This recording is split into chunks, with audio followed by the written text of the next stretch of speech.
three empty chairs in the front row felt less like an absence and more like a verdict. My parents and best friend had chosen a side, and it was not mine. As the final bell tolled, a stranger in a crumpled suit caught my eye from the tree line, clutching an envelope stamped with red wax. It was the exact seal my husband used, and I realized grief was about to turn into war. My name is Arissa Oakmere, and the first thing I noticed was not the casket, but the three empty chairs in the front row. They sat there like jagged teeth in a perfect smile, disrupting the symmetry of the mourning crowd. I had placed white reserve cards on them myself, securing them with heavy grosgrain ribbon so the wind off the Atlantic would not carry them away. Reserved for mother, reserved for father, reserved for Marin. The wind at the Briar Glen Memorial Park was relentless today. It whipped my black coat around my legs and stung my eyes, giving me a convenient excuse for the tears that refused to fall. I stood alone. The solitude felt physical, a heavy weight pressing down on my shoulders, heavier than the sky that hung low and gray above us. I looked at the mahogany box that held Lucas. It seemed too small to contain a man who had filled every corner of my life for 5 years. He was a big man, broad in the shoulders and loud in his laughter. But death had reduced him to this geometric containment. Around me, the world was a blur of navy blue uniforms. The county fire department had turned out in force. They stood in rigid formation, a phalanx of brass buttons and polished shoes, offering the respect my own blood relations could not be bothered to fake. The ceremony was a blur of sensory inputs that my brain refused to process fully. The chaplain spoke about duty and sacrifice. I stared at the back of the folding chair in front of me. I focused on the grain of the wood. If I looked up, if I looked at the horizon, I thought I might shatter into 1,000 pieces. Then came the bell, the tradition of the firefighter's bell. 3 rings, 3 times. The sound was sharp, metallic, and final. It cut through the drone of the ocean waves crashing against the cliffs below. Each strike was a hammer to my chest. The silence between the rings was louder than the noise itself. Then the radio static crackled from the speaker set up on the podium. The dispatcher's voice, tinny and distant, called out into the void. "Calling investigator Lucas Montgomery." Silence. The wind howled. "Calling investigator Lucas Montgomery." Nothing but the rustle of dry leaves skittering across the pavement. "Investigator Lucas Montgomery has answered his final alarm. He has gone home." That was the moment my knees threatened to buckle. The finality of it, the absolute, unchangeable fact that he was never coming back through our front door with soot on his cheek and a story about a cat he saved or a building he couldn't. My phone buzzed against my hip. Once, twice, 3 times. It was a violent intrusion into the sacred space of the ritual. I kept my hands clasped in front of me, refusing to check it. But the vibration traveled through my bone structure. I knew who it was. I could feel their excuses vibrating against my skin. I had checked the messages 10 minutes before the service began. Hoping against hope, my mother had sent a text. "Something has come up at the club. The charity auction committee is in a crisis. We cannot get away. Send flowers. Love you." Send flowers. As if a wreath of lilies could replace the presence of a mother when her daughter was burying her husband. My father had left a voicemail. I had listened to it in the car, my hand gripping the steering wheel until my knuckles turned white. His voice was devoid of grief. It was the voice he used when he was closing a business deal that bored him. "Arissa, pull yourself together. Don't get emotional or make a scene. It reflects poorly on the family. We will visit next week when things settle down. Grief is a private matter, not a public spectacle." And Marin Hale, my best friend since we were 19 years old, the woman who had held my hair back when I was sick, who had toasted us at our wedding, who had whispered that Lucas was the best thing that ever happened to me. Her message was a single line on the screen. "Cannot escape. Sorry. Cannot escape." I looked at the empty chair with her name on it. The ribbon fluttered violently. The absence of these 3 people was not just a lack of presence. It felt like a statement, a declaration. They were not just missing, they were withholding themselves. I took a breath that shuddered in my lungs. I would not look at the empty chairs. I would look at the firemen. I would look at the ocean. I would look anywhere else. That was when I saw him. He was standing near the edge of the tree line, where the manicured lawn of the memorial park gave way to the wild, tangled undergrowth of the forest. He was not wearing a uniform. He was wearing a gray suit that looked 2 sizes too big and slept in. The fabric wrinkled across the shoulders. He was not looking at the casket. He was looking at me. Most people at a funeral look at the widow with a specific blend of pity and discomfort. They tilt their heads. They soften their eyes. They want to show they care without getting too close to the contagion of tragedy. This man had none of that. His gaze was clinical, sharp. He was watching me the way a scientist watches a variable in an experiment. He checked his watch, an old analog piece with a leather strap, and then looked back at me. He was waiting. The service ended. The chaplain closed his book. The uniformed men broke formation to file past the casket, each one placing a white glove or a hand on the wood. I stood there, frozen, shaking hands I did not recognize, nodding at words I did not hear. So sorry for your loss. He was a good man. A terrible accident. If you need anything, I nodded, I nodded, I nodded, as the crowd began to disperse, moving toward their cars to escape the biting wind. The man from the tree line moved. He did not walk with the hesitant shuffle of a mourner. He moved with purpose. He cut through the grass, bypassing the line of firefighters, and came straight to me, up close. He looked tired.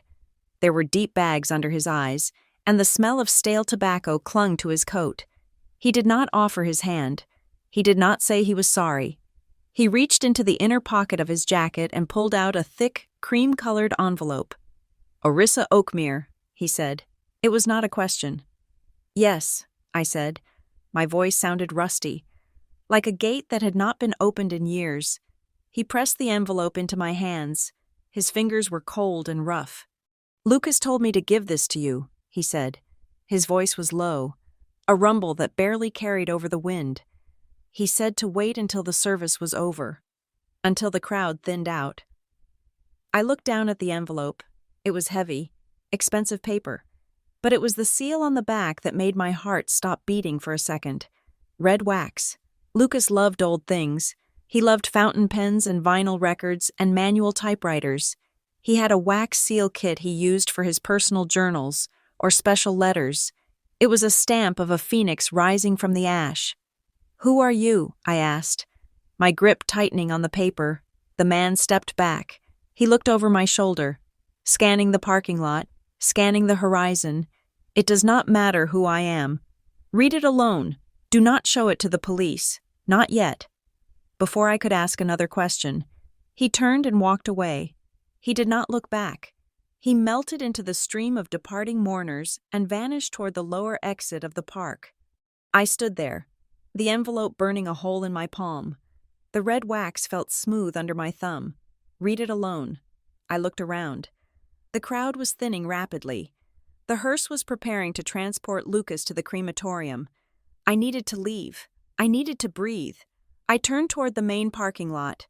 My car was parked in the first row, a small black sedan that looked insignificant next to the fire trucks. I walked mechanically, placing one foot in front of the other. The gravel crunched loudly under my heels. As I neared my car, a flash of silver caught my eye. It was in the overflow lot, parked near the exit, positioned for a quick getaway, a silver Lexus SUV. I knew that car. I knew the license plate. I knew the dent on the rear bumper from when Marin had backed into a mailbox 3 years ago. Marin, she was here. I stopped. I felt a surge of confusion, followed immediately by a hot flush of anger. If she was here, why was her chair empty? If she had made it to the funeral, why send that text, "Cannot escape"? I squinted against the glare of the afternoon sun. The driver's side window was rolled up, but the glass was not tinted enough to hide her. She was sitting there. She was wearing sunglasses, large dark frames that covered half her face. But I knew the set of her jaw. I knew the way she gripped the steering wheel. She was looking at me, or rather, she was looking at the ceremony from a safe distance. I took a step toward her. I wanted to scream. I wanted to run over there and pound on the glass and ask her what kind of game she was playing. Why would she come all the way here and then hide like a criminal as soon as I took that step, as soon as my body turned in her direction? Marin saw me, even from 50 yards away. I saw her posture stiffen. She did not wave. She did not roll down the window. She threw the car into reverse. The Lexus jerked backward, tires spinning on the loose gravel. She shifted into drive and peeled out of the lot, merging aggressively onto the coastal highway. She drove fast, faster than the speed limit, disappearing around the bend of the cliff road. I stood frozen in the middle of the parking lot. My parents claimed they were busy. Marin claimed she was stuck, but Marin was here. She hadn't missed the funeral because she couldn't make it. She had missed the funeral because she didn't want to be seen at the funeral. She didn't want to be photographed. She didn't want to be on the record. A cold chill that had nothing to do with the wind settled in the marrow of my bones. This wasn't just insensitivity. This wasn't just my snobbish parents and a flaky friend. This was coordination. They had stayed away on purpose, all three of them. They had created a void around me. I looked down at the envelope in my hand. The red wax seal looked like a drop of dried blood against the cream paper. The stranger's words echoed in my head.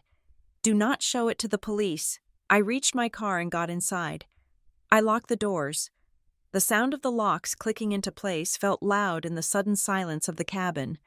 My hands were shaking so badly I could barely maneuver the envelope. I slid my thumb under the flap, breaking the phoenix in half. The wax cracked with a satisfying snap. There was a single sheet of paper inside. It was not a letter. It was a note. I unfolded it. The handwriting was unmistakable. Lucas's script was sharp, angular, hurried. It looked like he had written it on a dashboard or a clipboard. Somewhere unstable. There was no "Dearest Arissa." There was no "I love you." There was just one sentence, written in black ink that looked stark against the white page. If you are reading this, it means I did not die in an accident. The ink on the note was still screaming at me, but my mind refused to stay in that cold, wind-battered parking lot. Instead, it snapped back 5 years, to the day my life actually began. It did not start with a grand gesture or a fireworks display. It started with a collision and a stain. I was 29 years old and running late for a meeting that did not matter in the grand scheme of the universe, but felt like the apocalypse at the time. The location was the Daily Grind, a bakery and coffee shop on the corner of 4th and Elm in Briar Glen that smelled perpetually of yeast and roasted beans. I was juggling a phone, a purse, and a scalding hot latte when I turned from the counter too fast. I slammed right into a wall of flannel. The lid of my cup popped off. The latte, hot and sticky, exploded across the chest of the man standing behind me. It soaked his shirt. It dripped onto the stack of manila folders he was holding. It was a disaster. I froze, waiting for the shout. I was used to people shouting. My father shouted when things were not perfect. My bosses at Crown Line Risk and Compliance shouted when a decimal point was out of place. I braced myself for the anger, but the man just laughed. It was a deep, rumbling sound that seemed to vibrate in the floorboards. He looked down at his ruined shirt, then at the coffee-stained documents, and then at me. His eyes were the color of toasted almonds, and they were crinkled at the corners. "Well," he said, wiping a drip of foam from his chin, "I guess that is one way to redact a file." "I am so sorry," I stammered, grabbing a handful of napkins. "I will pay for dry cleaning. I will replace the files. Oh my God, are those important?" "They are just arson reports," he said, taking the napkins from me and dabbing at the mess with zero urgency. "The buildings are already burned down. They cannot get any worse." That was Lucas. While I was hyperventilating about the stain, he was already moving past the crisis. He did not ask for my insurance information. He asked for my name. Our first date happened 3 days later. We went to a diner that served breakfast for dinner. I told him about my job at Crown Line, explaining how I spent 40 hours a week analyzing corporate adherence to federal regulations, mitigating liability, and ensuring that every I was dotted and every T was crossed. It was a job for someone who liked control, someone who liked safety. Lucas listened to me like I was reciting poetry. He leaned in, his elbows on the table, completely focused. Then he told me about his world. He was a fire investigator for the county. His job began where safety ended. He walked into the charred skeletons of homes and businesses to read the soot patterns, to find the point of origin, to listen to what the fire was trying to tell him. "You look for rules," he said, cutting into a stack of pancakes. "I look for the one thing that broke them." We were opposites, but we fit together like a lock and key. I was the structure. He was the warmth. 6 months later, he proposed. It was a Tuesday. We were in my apartment, washing dishes after cooking spaghetti. There was no ring hidden in a champagne flute. There was no hidden photographer. He just dried a plate, set it down, and turned to me. He took my wet hands in his. "Orissa," he said. He looked serious, which was rare for him. I watch you try so hard to be perfect for your job, for your friends, for your parents. You are always auditioning for your own life." I started to protest, but he squeezed my hands. "Marry me," he said. "Marry me, and you never have to prove anything to anyone ever again. You are enough, just as you are." It was the first time in my life someone had given me permission to just be. I said yes before he even finished the sentence. My parents, however, did not say yes. I brought Lucas to dinner at the club to meet them. My father, a man who measured worth in stock options and golf handicaps, looked at Lucas's hands. They were clean, but they were rough. They were working hands. "A fire investigator," my father said, swirling his scotch. "So, a civil servant." "It is a specialized field, sir," Lucas said, polite but firm. He did not shrink under my father's gaze. "It requires a background in structural engineering and chemistry." "And the pay?" my mother asked, cutting her steak with surgical precision. "Is it adequate?" "We get by," Lucas said, smiling at me. "We have everything we need." My mother's eyes flickered to my engagement ring, a vintage piece we had found at an estate sale because I hated modern diamonds. She gave a tight, thin-lipped smile.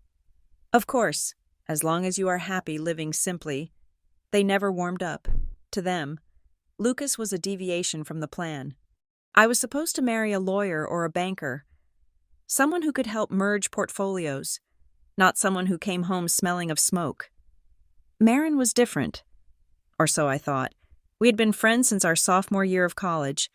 She was the wild one, the one who pushed me to skip class, the one who always knew where the party was.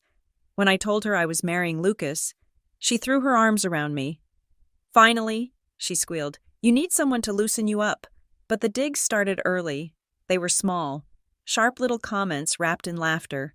At my bachelorette party, she made a toast. "To Orissa," she said, raising her glass. "Who is brave enough to marry a man who runs into burning buildings for a living? I guess you really like playing with fire. Honey, let us hope you do not get burned." Everyone laughed. I laughed too. I thought she was just being Marin. I did not hear the edge in her voice. After the wedding, Lucas and I bought a house. It was a Victorian wreck on the edge of town, with peeling paint, a sagging porch, and a jungle for a backyard. My parents were horrified. They offered to give us a down payment for a condo in the city, something sensible and clean. Lucas turned them down. "We want to build something of our own," he told them. And we did. We spent our weekends covered in drywall dust and paint. We sanded the floors until our arms ached. We learned how to reglaze windows. We turned that house into a sanctuary. Every nail we drove in felt like a declaration of independence from the expectations of my family. The neighbors loved us. Mrs. Higgins next door would bring over zucchini bread, and Lucas would help her fix her sprinklers. The guys from the fire station would come over for barbecues. Filling our backyard with loud laughter and stories, Lucas was the center of gravity. People were drawn to him. He was genuine. My family, however, treated our home like a museum of poor choices. When they visited, My mother would run a finger along a door frame, checking for dust. My father would ask about the property value trends, implying we had made a bad investment. They sat on our furniture like they were afraid of catching a disease. Marin came over often. She would sit at my kitchen island, drinking my wine, watching Lucas work on the cabinets. "You guys are so domestic," she said one evening. About a year ago, she was swirling a glass of Pinot Noir, watching Lucas measure a piece of trim. "It is adorable." "It is hard work," I said, wiping down the counter, "but it is worth it." "So," Marin said, her tone shifting slightly. It was the tone she used when she was fishing for gossip. "Since Lucas has such a high-risk job, how does that work with the mortgage? Did the bank give you a hard time?" "No," I said. "Why would they?" "I do not know," she shrugged. "Just wondering about the liability. If something happened to him, God forbid, would the house be yours? Or does the bank take it?" "Both our names are on the deed. Marin," I said, feeling a flicker of annoyance. "And we have mortgage insurance." "Smart," she said, taking a sip. "And life insurance, I mean. Surely the county provides a good policy for guys who walk into death traps." I stopped wiping the counter. "Why are you asking?" "I am just looking out for you, Riss," she said, widening her eyes in innocent surprise. "You know me. I am always thinking about the worst-case scenario. I just want to make sure you are protected. If he, went away, I would hate to see you lose this place after all this work." "He has a policy," I said shortly. "A standard county policy, and a private one we took out. We are fine." "Good," she said, smiling. "That is good. 300,000, 500. "Marin," I warned. Okay. She held up her hands in surrender. "Sorry for caring. I just want my best friend to be secure." I let it go. I told myself she was just being practical. Marin worked in real estate connections. She thought about money and assets the way other people thought about breathing. I did not see the calculation in her eyes.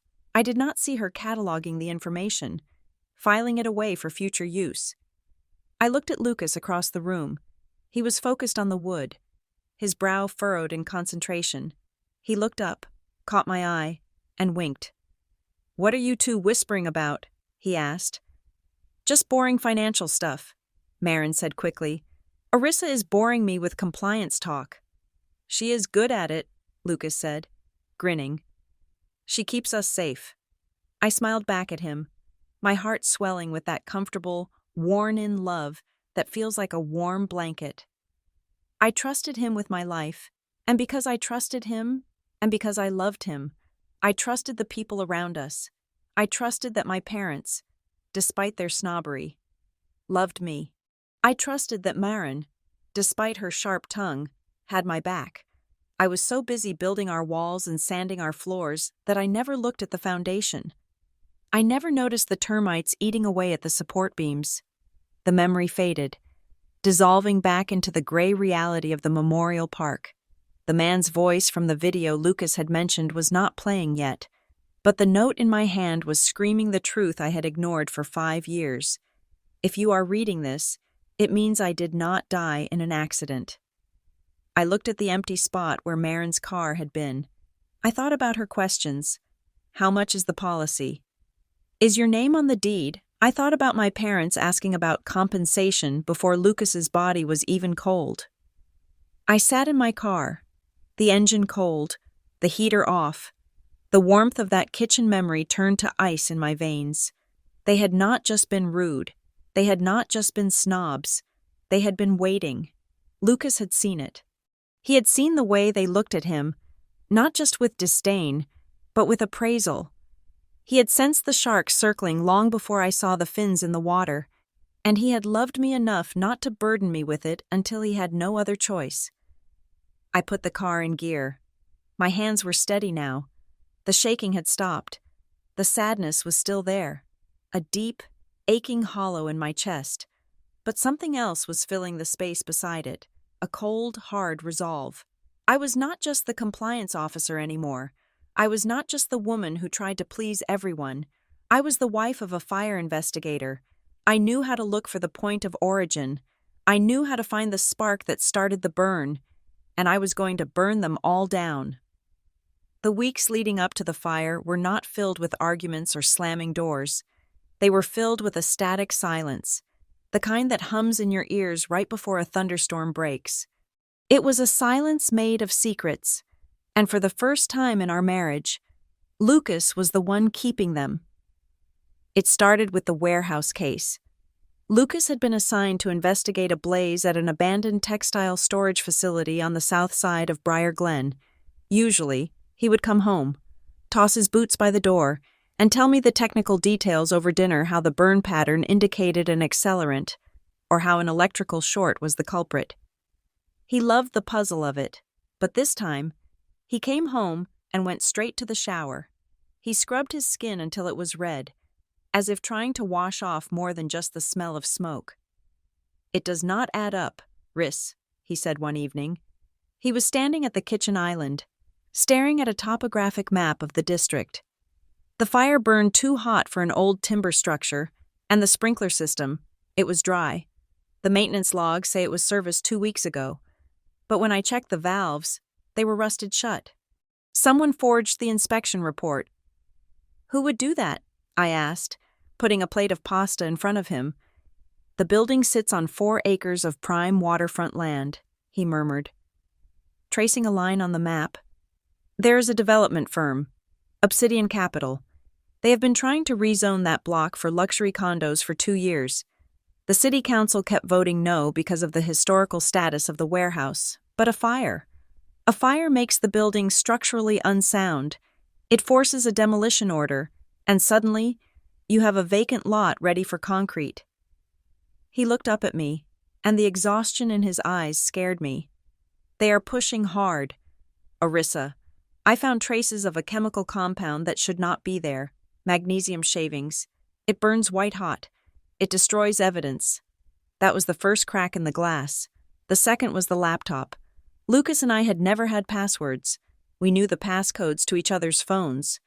We shared a cloud account. We were an open book. So, when I tried to log into his laptop on a Sunday morning to print a return label for a package, I was confused when the screen shook and denied me access. I typed it again, Firefly 88. Denied. I tried his birthday. Denied. I tried our anniversary. Denied. "Lucas," I called out. He was in the hallway, putting something into the wall safe we kept behind a painting of a seascape. He jumped when he heard my voice. He slammed the safe door shut and spun the dial. "What is wrong?" he asked. His voice was too high, too tight. "I cannot get into the laptop," I said. "Did you change the password?" He walked into the room, not making eye contact. "Yeah, work protocol, new security measures from the county. IT made us update everything to biometric or complex strings. I will print the label for you later." It was a lie. I worked in compliance. I knew county protocols. They did not require you to lock your wife out of a personal computer. And I had seen the flash of silver in his hand before he closed the safe. A USB drive. He was hiding data physically and digitally. The paranoia began to bleed into my own life, fed by the people I trusted most. 2 days later, Marin asked me to lunch. We met at a bistro downtown. She was wearing a new blazer, looking sharp and professional. She ordered a bottle of sparkling water and leaned across the table. "So, how are things?" she asked. "How is Lucas?" "He is stressed," I admitted. "Work is heavy right now." Marin nodded sympathetically. Then, she reached into her purse and slid a business card across the white tablecloth. "I met this guy at a networking event last week," she said. "Arthur Vance. He is an estate attorney, one of the best in the state." I looked at the card. Vance Associates Asset Protection and Probate. "Why are you giving me this?" I asked, frowning. "Orissa, look," she lowered her voice. "We are in our 30s now. We have assets. You have the house. Lucas has a dangerous job. It is just responsible adulting. You need to make sure you are protected if the worst happens.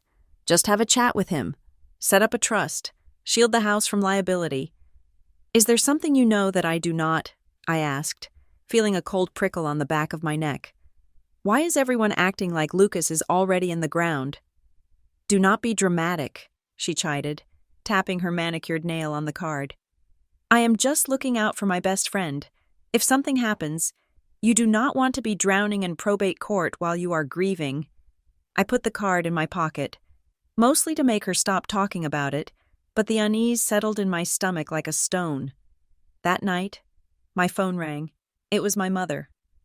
Orissa, she said, skipping the pleasantries. Your father and I were discussing your property taxes. That neighborhood is appreciating. Isn't it? I suppose, I said, rubbing my temples. Mom, it is 9 at night. Well, we were just thinking, she continued, her voice taking on that casual tone she used when she was maneuvering for something. If you ever found yourself alone, that house is too much work for one person. The maintenance, the garden, it is a two-person job. I am not alone. Mom, I have Lucas. I know, she said quickly. But hypothetically, if Lucas were to move on, or if his career took him elsewhere, would you sell? We know a developer who is very interested in that district. Move on, I repeated. Mom, are you asking if I would sell my house if my husband died? I am just being practical. Orissa. Men in his line of work statistics are not on their side. I just want to know that you would be sensible, that you would not cling to a sentimental money pit. I hung up on her. My hands were shaking. First Marin, now Mom. It felt coordinated. It felt like they were vultures circling a body that was still walking around. Later that night, the house was dark. Lucas was asleep beside me, his breathing heavy and uneven. My phone lit up on the nightstand. It was a notification from our bank app. Alert login attempt from unrecognizable device. Location Briar Glen. Time 12:42 a.m. I sat up. I nudged Lucas. Lucas, I whispered. Someone is trying to access the joint account. He woke up instantly. He looked at the phone, his eyes scanning the alert. He did not look surprised. He looked resigned. It is a glitch, he said, taking the phone from my hand and turning it over on the table. The bank sent an email about system maintenance. Ignore it. A glitch does not have a location stamp, I argued. Orissa, go back to sleep, he said. He rolled over, turning his back to me, but I knew he was awake. I could see the tension in his shoulders. The next evening, things escalated from psychological to physical. Lucas came home late, around 8 o'clock. He walked with a slight limp. When he took off his jacket, he winced. What happened? I asked, rushing over. He tried to wave me off, but I pulled up his shirt. There was a massive bruise blooming across his left side, purple and ugly yellow. It wrapped around his ribs. I fell, he said through gritted teeth. Stares at the sight. The railing gave way. I looked at the bruise. It was not a scrape. It was an impact. It looked like the shape of a pipe or a baton. That is not a fall, Lucas, I said, my voice trembling. Someone hit you. He grabbed my shoulders then. His grip was hard, almost painful. He looked me dead in the eyes, and for the first time, I saw genuine fear in him, not for himself, but for me. Orissa, listen to me, he said. His voice was intense, stripping away all the comfort of our domestic life. I need you to promise me something, a rule. If anything happens to me, an accident, a fire, anything, you do not sign a single piece of paper for 72 hours. Do you understand? Lucas, you are scaring me. Promise me. He shook me slightly. 3 days, 72 hours, no matter who puts the paper in front of you, no matter if it is the insurance company, a lawyer, or anyone else, you wait 3 days. The first 48 hours are when they try to lock you into a narrative. You wait. Okay, I whispered. I promise. 72 hours. He let me go and slumped against the counter. It is probably nothing, he lied. I just want you safe. I did not sleep that night. Around 2 a.m, I heard the back door slide open. I crept to the window that overlooked the patio. Lucas was standing in the dark, phone pressed to his ear. He was not wearing a coat, despite the chill. I cracked the window open just a fraction of an inch. "They are getting aggressive," Lucas was saying. His voice was low, furious. "They followed me to the site today. Yeah, no, I have the drive. It is safe. No. Orissa knows nothing. I kept her clean." He paused, listening to the person on the other end.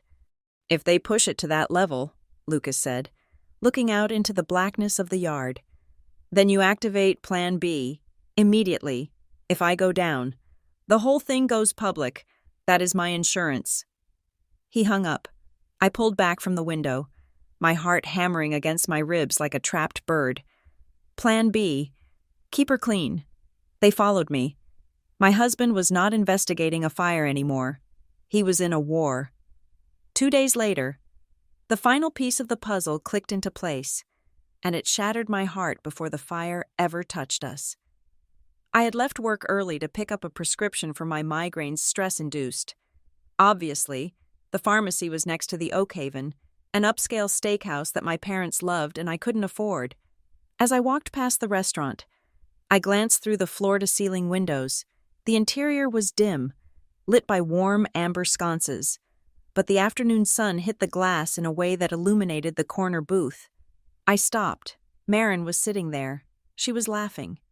She had her head thrown back, her hand touching the arm of the man sitting across from her. I recognized the man. Lucas had shown me his picture on the news website when he was ranting about the warehouse. It was Silas Vance, not the lawyer Marin had recommended, but his brother, the project manager for Obsidian Capital, the man who wanted to bulldoze the warehouse to build condos. Marin was not just having a drink with a stranger. They looked like partners, conspirators. Silas poured more wine into her glass, and Marin leaned in, whispering something that made him smirk. It was a look of shared greed. I stood on the sidewalk, pedestrians brushing past me, the world tilted on its axis. Marin knew the developer. My mother was asking about selling the house. Lucas was being followed and beaten, and they were all connected.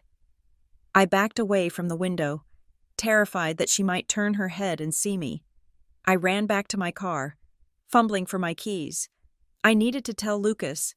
I needed to tell him that the leak wasn't at his office. The leak was in our lives. I dialed his number as I drove. It rang, and rang, and rang. "Hi, you have reached Lucas. Leave a message." "Lucas," I said, my voice breaking. "Pick up. Please pick up. It is Marin. She is with them. Lucas, please come home." He never called back. That was 4 hours before the warehouse exploded. The news cycle did not wait for the body to cool. By the time the sun broke over the horizon, the Briar Glen Gazette had already uploaded the article. They called it a tragic occupational accident. They used words like structural failure and unforeseen collapse. They made it sound like the building had simply given up the ghost. And my husband had been unfortunate enough to be standing in the wrong spot when gravity took over. I did not learn about it from the news. I learned about it from the ringing of my phone at 4:17 in the morning. It was not Lucas.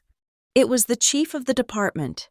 His voice was heavy, thick with the kind of professional detachment that men in uniform use to keep themselves from falling apart. "Mrs. Montgomery," he said, "I am sending a car." He did not say, "He is injured." He did not say, "There has been an incident." He said he was sending a car. That was the only sentence that mattered. The ride to St. Jude's Hospital was a vacuum. I sat in the back of a squad car, watching the streetlights streak by like tracers. I did not cry. My body had entered a state of cold shock, a biological defense mechanism that shut down the emotional centers of my brain and left only the analytical processor running. I was not a wife losing her husband. I was a compliance officer reviewing a case file. When I walked into the emergency bay, the air smelled of antiseptic and floor wax, a sharp chemical tang that failed to mask the underlying scent of burnt rubber and soot. The waiting room was filled with firefighters. They stood in clusters, their faces streaked with grime, their gear sitting in heavy piles on the linoleum. When I entered, the room went silent. It was a silence so loud it made my ears ring. They parted to let me through.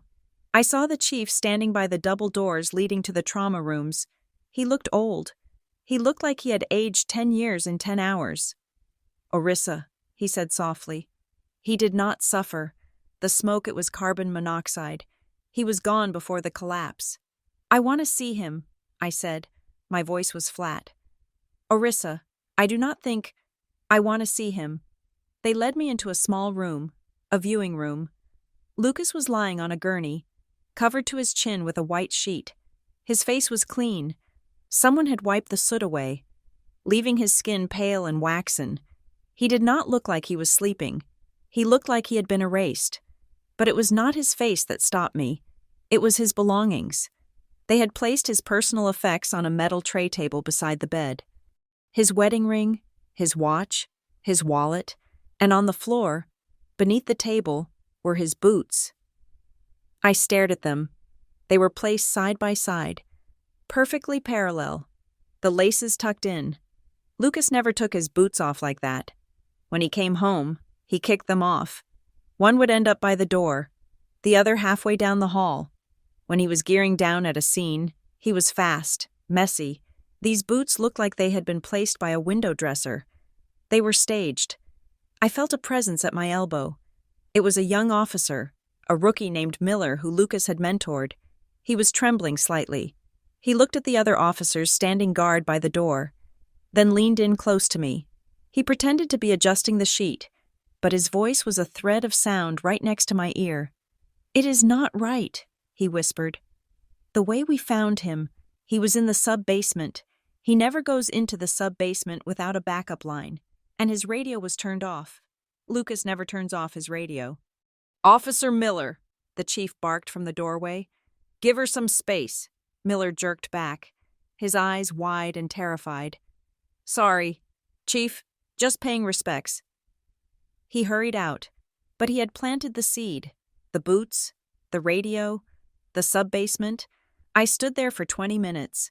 I memorized the shape of Lucas's hands, the small scar on his thumb. I told myself this was the last time I would see him, and I needed to record it. Then I walked out. I had phone calls to make. I called my parents first. I stood in the sterile hallway, watching a nurse stock a supply cart, and dialed my mother's number. It rang 5 times before she picked up. "Orissa?" Her voice was groggy. "It is 5 in the morning. Is everything all right?" "Lucas is dead," I said. There was a pause, a long, heavy silence. Then I heard the rustle of sheets and my father's muffled voice asking what was wrong. "Oh, Orissa," my mother said. She did not sound heartbroken. She sounded inconvenienced. "Oh, that is terrible. Are you sure?" "I am at the hospital, Mother. Yes, I am sure." "Well," she said, her voice sharpening, shifting into crisis management mode. "What happened? Was it negligence? Was it the county's fault?" "There was a fire." "We will come," she said, but the hesitation was audible. "Although if he is already gone, there is not much we can do at the hospital. Is there? It is a crime scene, or an accident scene. We would just be in the way of the professionals." "You are not coming?" I asked.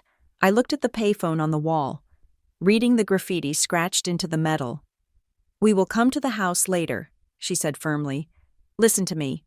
Orissa, do not sign anything. Ask for the insurance adjuster's name immediately. You need to know if this is a line of duty death or accidental. The payout difference is significant. And get his policy number from the HR department before they lock his files. He just died, Mom.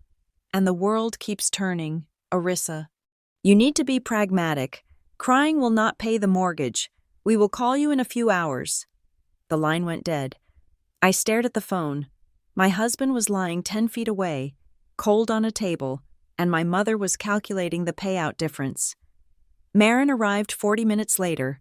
She burst through the waiting room doors, breathless, her hair slightly disheveled, but her makeup perfect. She was wearing a trench coat belted tightly at the waist.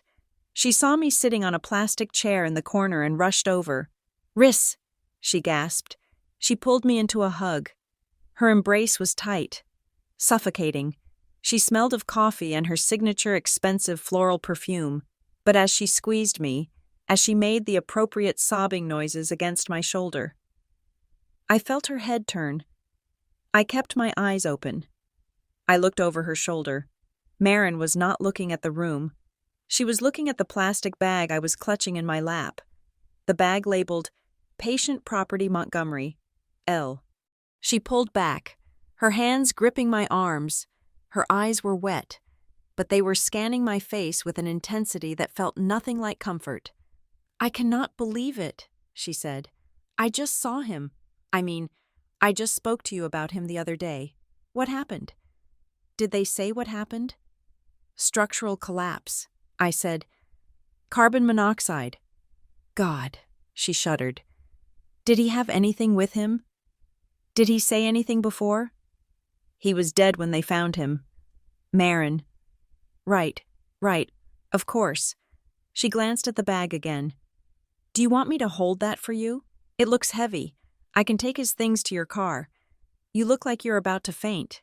"I am fine," I said, tightening my grip on the bag. "I want to keep it with me." A flash of annoyance crossed her face, so fast that if I had blinked, I would have missed it. Then it was gone, replaced by the mask of the grieving best friend. "Okay, sweetie. Whatever you need, I am here."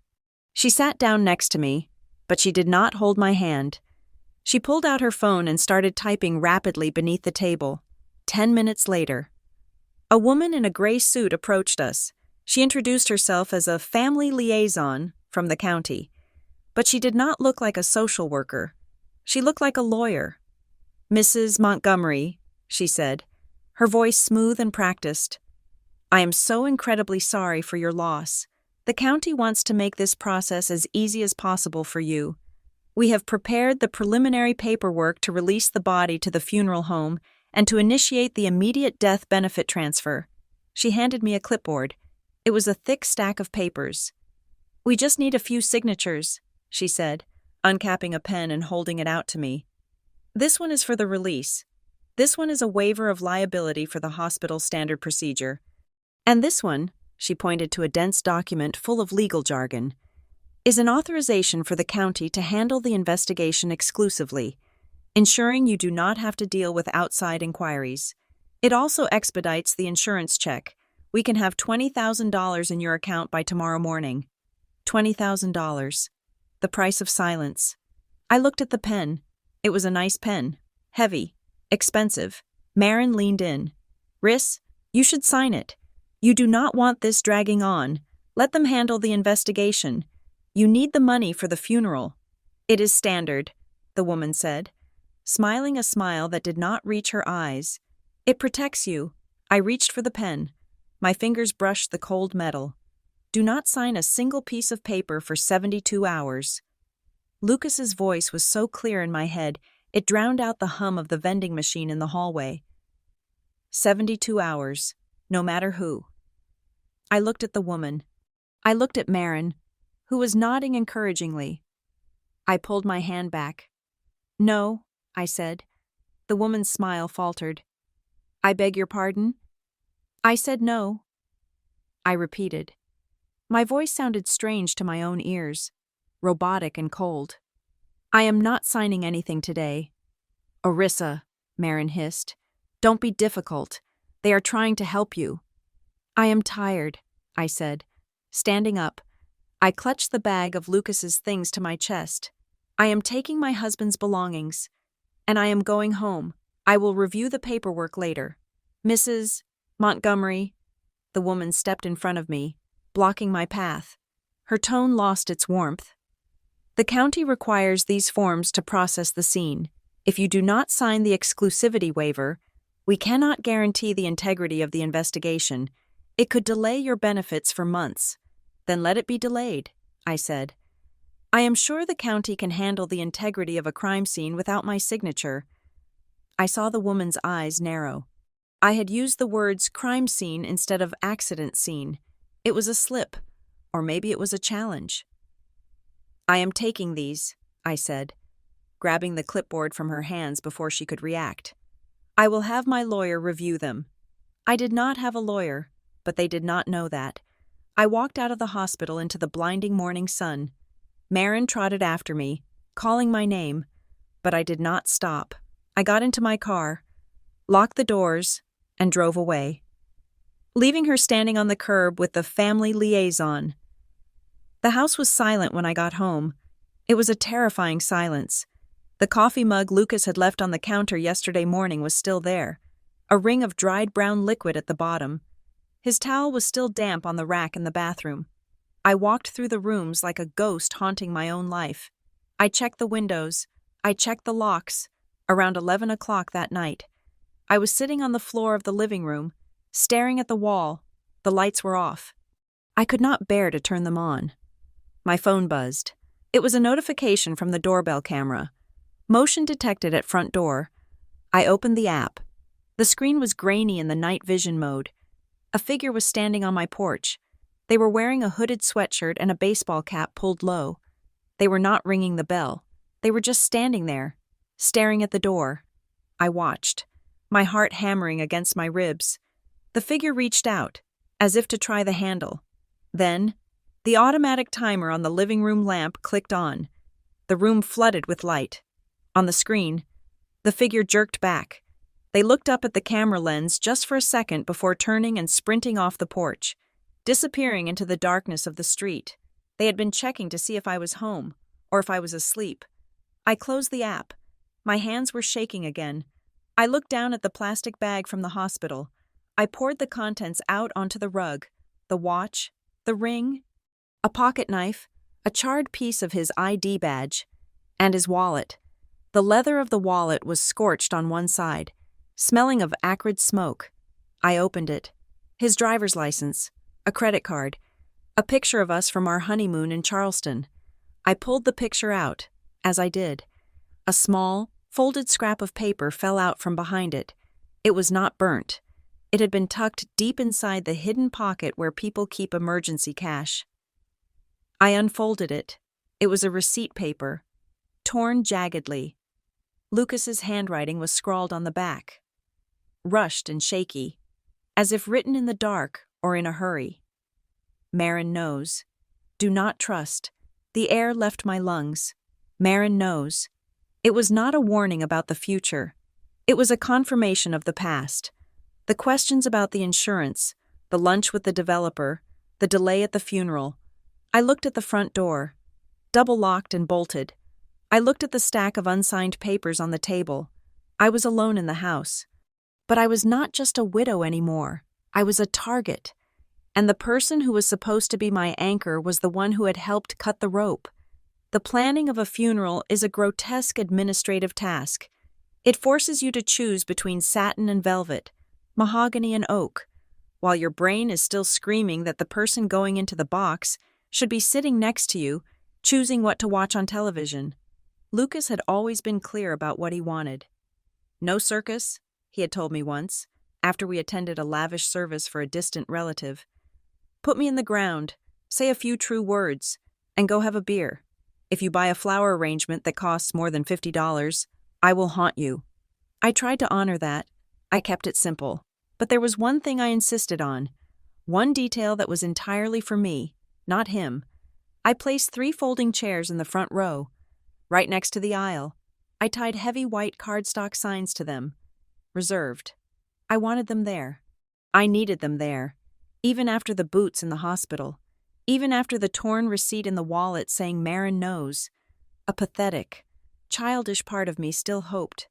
I hoped that seeing the reality of death would snap them out of whatever greedy trance they were in. I hoped that my mother would remember she carried me for 9 months. I hoped my father would remember he walked me down the aisle. I hoped Marin would remember the nights we spent on her dorm room floor, planning our futures. I was stupid. 30 minutes before the service began, the digital excuses arrived like clockwork, dismantling my hope one vibration at a time. My father's voicemail came first. I stepped away from the line of firefighters to listen to it. Orissa, we are having car trouble. The Mercedes won't start. Probably the fuel pump. We are waiting for AAA. Do not wait for us. Keep your chin up. Do not get emotional. It was a lie so lazy it was insulting. My father leased a new car every 2 years. He had it serviced every 3,000 miles. The idea of his car failing on this specific day was statistically impossible. Then came my mother's text. "Your father is very upset about the car. It is probably for the best. I do not want to cause a scene with my nerves. We will come by the house next week when things are civilized." Civilized. As if burying my murdered husband was a tea party that had gotten out of hand. And finally, Marin, work crisis. Huge closing fell through. Boss threatens to fire me if I leave. Heartbroken. Love you. I looked at the 3 empty chairs. The white cards fluttered in the ocean breeze. They looked like surrender flags. The service proceeded. The chaplain spoke. The bell rang. But my eyes kept drifting to those 3 empty spaces. They were not just gaps in the audience. They were black holes sucking the oxygen out of the air. Everyone saw them. The firefighters in their dress blues glanced at them. Mrs. Higgins from next door looked at them and then at me with pity. It was a public shaming. In a town like Briar Glen, family shows up. If they do not, it means the widow is a pariah, or the deceased was a sinner. My family had not just abandoned me. They had publicly declared that I was not worth the effort of a 40-minute drive. But as the service ended and people began to mingle, a strange thing happened. The void they left was filled, not by blood, but by water, the water of shared grief from people who actually knew Lucas. The firefighters did not just shake my hand. They held it. Men with calloused palms and faces etched by smoke damage looked me in the eye and told me stories. "He pulled me out of a basement in District 4, one said. "He fixed my kid's bike," said another. "He was the only one who listened when I was going through my divorce," said a third. They were strangers to my history, yet they knew my husband better than the people who had critiqued his salary at Thanksgiving. It was a warm, suffocating realization I had been trying to buy the approval of people who saw us as investments, while ignoring the community that saw us as family. As the crowd thinned, a young man approached me. He looked to be about 25, with messy hair and a suit that fit him poorly, like he had borrowed it from an older brother. He had Lucas's nose. "Orissa," he said. He didn't offer a handshake. He just stood there, hands jammed in his pockets. "I am Gavin, Lucas's cousin, from the north side." I vaguely remembered Lucas mentioning him, the black sheep of the Montgomery family. A kid who fixed motorcycles and refused to go to college. "Gavin," I said, wiping my eyes. "Thank you for coming." "I did not come for the free coffee," he said. He gestured with his chin toward the 3 empty chairs in the front row. "They did not have car trouble. You know," I stiffened. "Excuse me." "Your folks," he said bluntly, "and that blonde friend of yours, they are not stuck in traffic. They are afraid." "Afraid of what?" Gavin stepped closer. He lowered his voice, and his eyes scanned the perimeter of the park. "They are afraid of being seen in the same frame as a guy who died accidentally while investigating the wrong people. If they sit in those chairs, they are endorsing the victim. If they stay away, they are signaling to the people in charge that they are not on his side." He looked at me, his expression intense. "They are not absent because they do not care, Orissa. They are absent because they are preserving their liability. It is a business decision." I felt the blood drain from my face. A business decision. "Watch your back," Gavin said. "Lucas liked me because I see the dirt on people, and your people, they are covered in mud." He turned and walked away before I could respond, disappearing into the parking lot. I stood there, reeling. The wind off the ocean felt colder now. "Mrs. Montgomery." I turned. A woman was standing behind me. She was in her 50s, wearing a sensible navy suit and clutching a handbag with white-knuckled intensity. I recognized her. It was Rowan, the administrative assistant from the fire marshal's office. She was the one who managed the files, the schedules, the coffee, the secrets. "Rowan," I said, "it was a beautiful service." She did not smile. She looked terrified.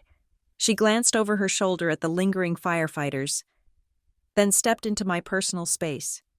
"I cannot stay," she whispered. I needed to give you this." She pressed something small and hard into my palm. Lucas came to my desk 3 days before the fire, she said, her voice trembling. He gave me this. He said, Rowan, put this in the bottom of your purse. Do not put it in the system. Do not file it. If anything happens to me, anything at all, wait until the funeral is over. Then give it to Orissa. Only Orissa.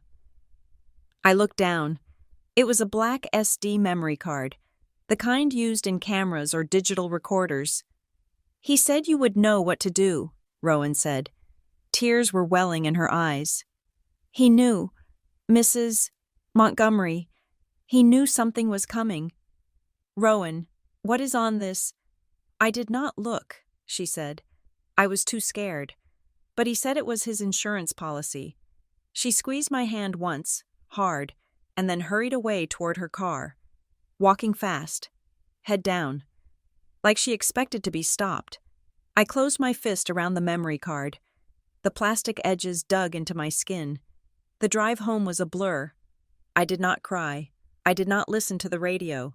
My mind was a chaotic storm of Gavin's words and the weight of the tiny object in my pocket. When I pulled into my driveway, my phone chimed with an email notification. I usually ignored my phone while driving, but the sender's name flashed on the screen of my dashboard. Arthur Vance, Esquire, the lawyer Marin had tried to force on me. I put the car in park and opened the email. Subject: urgent representation and asset protection regarding Lucas Montgomery. Dear Mrs. Montgomery, I was so sorry to hear about your loss. Marin reached out to me and mentioned you might be overwhelmed with the administrative burden of this tragedy. Given the complexities of the county investigation and the potential for a delayed death benefit, I have prepared a transfer of representation agreement. By signing this, you allow my firm to handle all communications with the insurance providers and the county on your behalf. We can expedite the release of funds. Marin mentioned you were concerned about the mortgage. Let us help you secure your home. Please e-sign the attached document. It is a standard formality to protect your interests. Sincerely, Arthur Vance. I laughed. It was a dry hacking sound that hurt my throat. Marin mentioned they had not even waited until the dirt was thrown on the casket. They were trying to get me to sign away my voice while I was still wearing my funeral dress. If I signed that, they would control the narrative. They would control the settlement. They would bury the truth along with Lucas. I walked into the house. It was empty and dark. I did not turn on the lights. I walked straight to the study, my heels clicking on the hardwood floor. I sat down at Lucas's desk. I opened my personal laptop, not the one he had locked, but my own. I took the memory card out of my pocket. My hands were shaking, but not from grief. They were shaking from rage. I inserted the card into the slot. A window popped up. There was a single file on the drive, a video file.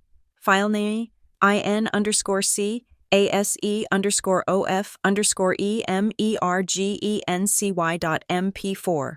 I moved the cursor. I clicked play. The screen filled with Lucas's face. He was sitting in his car. It was night. The dome light cast deep shadows under his eyes. He looked exhausted, terrified, but resolute. He looked into the camera lens, and it felt like he was looking directly into my soul. Hey, Riss, he said. His voice was raspy. If you are watching this, it means I am dead. It means they got to me. He took a deep breath, rubbing his face with his hand. I do not have much time. I'm going to explain everything. But first, you need to know the most important thing. The people who did this, they are not strangers. They are not some faceless corporation. He leaned closer to the camera. If you are watching this, they have already started playing dirty. They have probably offered you help. They have probably tried to get you to sign papers. They have probably told you that you cannot handle this alone. He paused, and his eyes hardened. Do not trust your parents. Do not trust Marin. They are invested in the Obsidian Project. They put money into the fund that is trying to burn down the waterfront, and I found the paper trail. I sat back in the chair, the room spinning. The email from Arthur Vance was still open on my phone. The empty chairs at the funeral, the lies. Lucas's image on the screen pointed a finger at me. Orissa, Wipe your tears. You are not a widow. You are a witness, and I'm about to give you the weapon to destroy them." The video file continued to play, the blue light of the laptop screen cutting through the darkness of the study like a spectral flare. Lucas took a sip of water from a plastic bottle in his car, his hand trembling slightly. It was the only sign of fear he allowed himself to show. "Okay," Lucas said to the camera, his voice dropping an octave. "Here is the layout. You know about the warehouse fire. The official report is going to say it was faulty wiring in the sub-basement. That is a lie. I found traces of magnesium and thermite on the support beams. Those materials do not just appear in an old textile factory, they are military-grade accelerants." He held up a sheaf of papers to the lens. The focus adjusted, blurring his face for a second before sharpening on the documents. "This is the real report," he said. "The one I did not file in the county server. The warehouse is owned by a shell company, but if you peel back the layers, it leads to Obsidian Capital. They have been trying to buy that waterfront block for 3 years. The city would not rezone it because of the historical status of the building, but a fire. A fire changes the designation. A fire makes it a public safety hazard. It forces a demolition order, and once the building is gone, the land is just dirt, valuable, rezoned dirt." He lowered the papers. He looked tired. "That is the crime, Orissa. That is the mechanics of it. But that is not why I am recording this. I am recording this because of who is funding Obsidian." I leaned closer to the screen, my heart hammering against my ribs so hard I thought it might crack them. "I followed the money," Lucas said. "It took me 6 months. I had to go through 3 layers of offshore accounts, but I found the investor list for the Briar Glen development project. It is a private equity pool." He paused. He looked away from the camera, out the window of his car, as if checking for shadows. When he looked back, his eyes were wet. "Your father is on the list, Orissa. He put $200,000 into the initial fund, and Marin is the broker on record for the post-demolition sales. She stands to make 6% commission on every condo unit they build on that land. We are talking about hundreds of thousands of dollars," I gasped, the sound sucking the air out of the room. My hand flew to my mouth. "My father, Marin." "They are not just investors," Lucas continued, his voice hardening. "They are active participants. I found emails. They know the fires are not accidental. They call it accelerated depreciation. They are betting on buildings burning down, Orissa. And when I started asking questions, when I started getting too close to the warehouse, they panicked." He leaned in, his face filling the frame. "That is why they want you to sign those papers. That is why I told you the 72-hour rule. They need you to sign over the rights to the insurance investigation and the estate. If you sign, they can appoint their own independent executors. They can bury my findings under attorney-client privilege. They can label me negligent. Close the case and pave over the warehouse before anyone looks at the basement." He took a deep breath. "I need you to open the folder on this drive labeled, 'If I am gone.' Everything is there. The real toxicology reports, the photos of the cut sprinkler lines, the bank transfers. But," he added, holding up a finger, "before you do that, look at the folder named Oakmere." "I am sorry, Riss. I really am. But you need to see them for who they are." The video ended. The screen went black for a second before returning to the file directory. I sat there, frozen. The silence of the house felt heavy, pressing in on me from all sides. My father, the man who lectured me on ethics at the dinner table, Marin, the woman who held my hair back when I was sick. They were not just bad family members, they were criminals, and they had monetized my husband's death before it even happened. My hand shook as I moved the mouse. I clicked on the folder named Oakmere. It opened to reveal a series of screenshots. They were text message threads and email chains. Lucas must have cloned Marin's phone or intercepted the data somehow. I opened the first image. It was a text conversation between Marin and my mother, dated 2 weeks ago. "Mom, he is asking too many questions at the site. Grant is getting nervous. If he files a report, the whole investment goes belly up. Marin, I am handling it. I introduced Arissa to the Vance brothers. We are setting up the narrative. If something happens to him, she is going to be a wreck. She is weak. Lydia. She will sign whatever we put in front of her just to make the pain stop. Mom, good. We need to control the settlement money.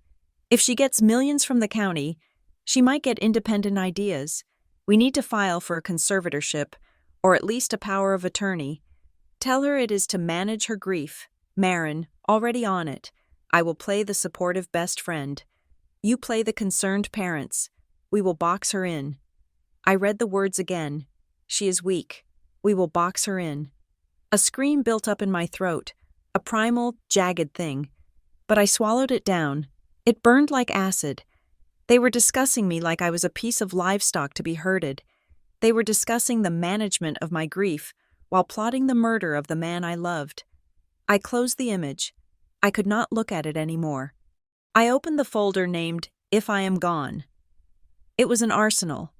There were PDFs of bank statements showing transfers of $50,000 from Obsidian Capital to an account linked to the local fire inspector, the man who had signed the initial safety checks.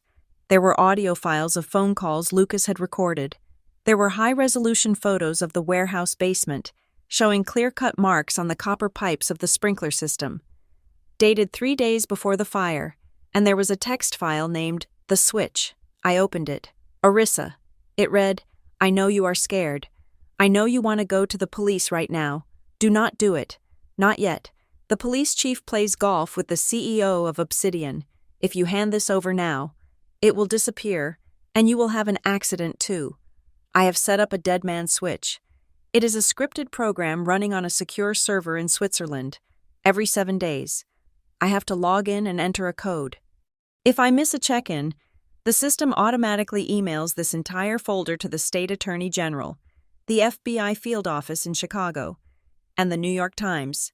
I missed my check-in yesterday. The system is now in a grace period.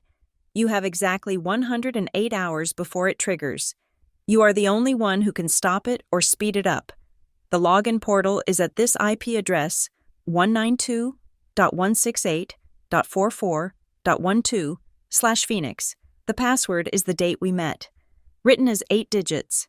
If you need help, go to Daria Keene. She is a forensic accountant in the city. She is the only person I trust who is not on their payroll. I left a key to a safety deposit box at First National in the envelope with the SD card. Give it to her. It contains the physical originals of these documents. You control the blast radius now. RIS. You can let the timer run out and burn them all to the ground, or you can use this leverage to make them destroy themselves. I trust you. I sat back, the breath leaving my lungs in a long, shuddering exhale. Lucas had not just left me evidence, he had left me a loaded gun. He had walked into that warehouse knowing he might not come out. He had endured the bruises, the threats, and the silence to build this trap. He had carried the weight of my family's betrayal alone for months because he knew that if he told me, I would have confronted them. I would have blown his cover. He had protected me from the truth until I was the only one left to hold it. I looked at the time on my laptop. It was 2:00 in the morning. I thought about Marin's fake tears at the hospital. I thought about my father's car trouble. I thought about the 3 empty chairs. They thought I was the weak link. They thought I was the fragile little wife who could be managed with a few hugs and some legal jargon. I reached into the envelope Rowan had given me and felt the cold, brass edges of a safety deposit box key. I stood up. I walked to the bathroom and turned on the cold water. I splashed my face, scrubbing away the salt of the tears I had shed at the funeral. I looked at myself in the mirror. My eyes were red, but they were not soft anymore. They were hard. They were the eyes of a woman who had just been handed the controls to a demolition wrecking ball. I walked back to the study and typed the IP address into the browser. The screen loaded a simple black page with a single input field. Enter code to reset timer. I looked at the countdown clock. 107 hours, 42 minutes. I did not enter the code. Not yet. I picked up my phone. I had a message from Marin, sent 20 minutes ago. Hey, sweetie. Just checking in. Arthur really needs that signature by tomorrow morning to stop the county from freezing the accounts. Let me know if you need me to come over and help you read through it. Love you. I typed a reply. My thumbs moved steadily over the glass. Thanks, Marin. I am just so confused by the legal language. I think you are right. I need help. Can you and my parents come over tomorrow evening? I want to get this settled so I can move on. I hit send. I was not going to hand over the evidence. Not yet. I was going to bring them into the room. I was going to let them think they had won. I was going to let them put the pen in my hand. And then I was going to watch their faces when I told them I knew exactly what a dead man's switch was. Lucas was right. This was not a tragedy anymore. It was a hunt, and for the first time in my life, I was the one holding the rifle. I sat at the mahogany desk in Lucas's study, the glow of 2 monitors illuminating the room like a command center. I was not the grieving widow anymore. I was an analyst for Crown Line Risk and Compliance, and I was doing what I did best. I was hunting for the rot in the system. Lucas had given me the raw data, the bank transfers, the emails, the photos, but I needed to weave them into a net tight enough that none of them could slip through. I opened the spreadsheet software and began to map the corporate structure of Obsidian Capital. It was a classic shell game. Obsidian Capital was just the shiny storefront. I ran a background check on their incorporation documents using my professional database access. Obsidian was owned by a holding company called Briar Coast Holdings LLC, registered in Delaware. I peeled back that layer. Briar Coast was owned by an investment vehicle called North Star Ventures, and there, listed in the filing documents for North Star Ventures under Strategic Advisors, was a name that made my stomach turn over. Richard Oakmere, my father. I stared at the screen. The filing date was 18 months ago. That was exactly when the rumors about the waterfront development project had started circulating. My father had not just invested passive money. An advisor role meant he was on the payroll. It meant he was sitting in meetings where they discussed how to acquire the land. It meant he knew that the only thing standing between his portfolio and a massive payout was an old brick warehouse and the Historical Preservation Society. And my husband, I cross-referenced the dates. 3 months ago, my father had asked me over Sunday dinner if Lucas was still attached to that old fire station job. He had been fishing. He was checking the obstacle. I moved to Marin. I pulled up her real estate license history and cross-referenced it with the Obsidian project filings. Marin was not listed as an employee of Obsidian. She was smarter than that. She was listed as an independent consultant for North Star Ventures. I found an invoice in the folder Lucas had labeled Evidence. It was a payment request from Marin to North Star Ventures for introduction services and facilitation. The amount was $15,000. The date was 2 days after she introduced me to the Vance brothers, the developers. She had sold access to me. She had sold access to the wife of the fire investigator. She was not my best friend. She was a broker, and I was the asset. But the darkest revelation was yet to come. I opened the email Arthur Vance had sent me, the one asking me to sign the representation agreement. I did not just read the body of the text. I downloaded the attachment, a PDF titled Petition for Representation. I right-clicked on the file and selected Properties. Then I clicked on the Details tab. Metadata does not lie. It is the digital fingerprint left behind by every keystroke. Author Arthur Vance. Last modified yesterday. 4:30 p.m. Last modified. By Marin Hale. Marin had edited the legal document. I converted the PDF back to a Word document to see the track changes. Buried in the sub-clauses on page 4, there was a section that had been added in red text.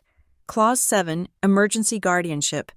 In the event that the petitioner, Orissa Oakmere, demonstrates signs of acute psychological distress or inability to manage financial affairs, the firm reserves the right to petition the court for a temporary conservatorship to manage the estate assets for her protection.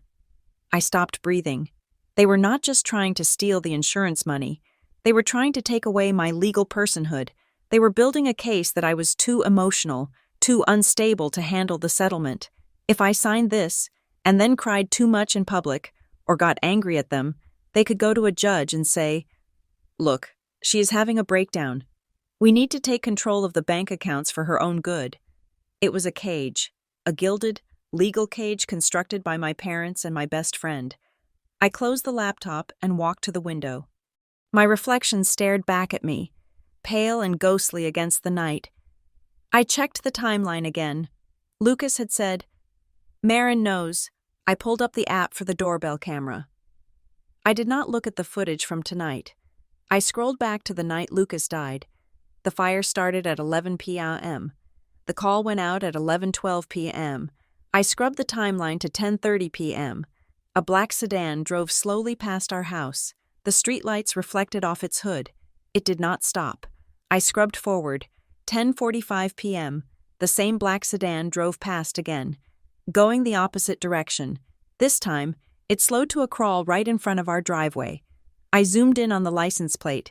It was covered with something duct tape or mud. They were watching the house. They were waiting for Lucas to leave. They needed to know he was on shift. They needed to know the coast was clear to start the fire. Knowing his unit would be the one to respond. My phone rang. It was Rowan. "Mrs. Montgomery," she whispered. She sounded like she was hiding in a closet. I cannot talk long. I went into the digital archives at the station. The report Lucas filed. The initial one where he flagged the magnesium traces. "Yes. It is gone. Orissa. Deleted. But the system log shows who deleted it. It was accessed by an admin account assigned to the deputy chief. He bought a new boat 3 weeks ago, a boat that costs more than his annual salary. They bought the department," I said, my voice flat. "Orissa, get out of there," Rowan said. "If they know you have the drive." "I am safe. Rowan, thank you." I hung up. I was not leaving. I was done running. The next morning, I drove to the First National Bank downtown. I wore dark glasses and a scarf. Keeping my head down, I entered the vault with the key Lucas had left in the envelope. The safety deposit box was long and narrow. I pulled it out and carried it to a private viewing room. Inside, there was a stack of hard drives, the physical backups of everything I had seen digitally, but on top of the stack was a thick envelope made of heavy linen paper. Last will and testament of Lucas Montgomery. I opened it. The date on the signature was only 3 weeks ago. He had updated it right after he found the first traces of the accelerant. I skipped the legal preamble and went straight to the distribution of assets. Article 3. I hereby leave 100% of my estate, including all real property, insurance benefits, and personal effects, to my wife, Orissa Oakmere. Article 4. I specifically and intentionally disinherit my father-in-law, Richard Oakmere, and my mother-in-law, Lydia Oakmere. Under no circumstances are they to have access to, control over, or benefit from any portion of my estate. Article 5. I specifically exclude Marin Hale from any fiduciary role, including but not limited to executor, trustee, or guardian.